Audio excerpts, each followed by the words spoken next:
Guys আমরা এখন Kamalapur rail স্টেশনে চলে এসেছি খাবারের হোটেলের খোঁজ করতে করতে, কারণ চেক আউট করে বেরিয়ে এসেছি আর খাওয়া হয় নাই।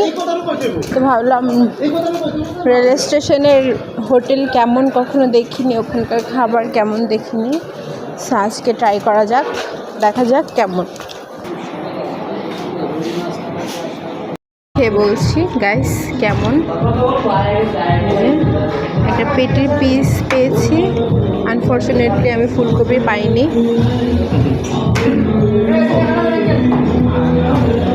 সাধারণত বাড়িতে যেরকম হয় ওরকম খেয়ে বলতে পারবো কেমন আসলে। বিসমিল্লাহ। বাড়ি রান্নার মতন, সত্যি এক্সপেক্ট করি নাই যে এত ভালো হবে, রিয়েলি একদমই এক্সপেক্ট করিনি। রেলওয়ে স্টেশনের রান্না এত ভালো, মনে হচ্ছে আমি বাড়িতে মাছের ঝোল খাচ্ছি। দারুণ দারুণ, অসাধারণ। বলো বাবু।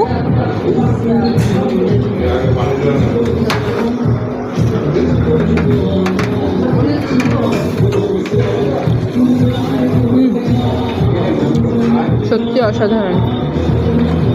করলা ভাজিয়ে নিল আমাদের ভাইয়া।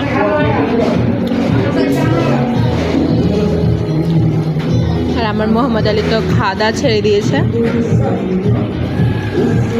কাল থেকে ভাত খায় না।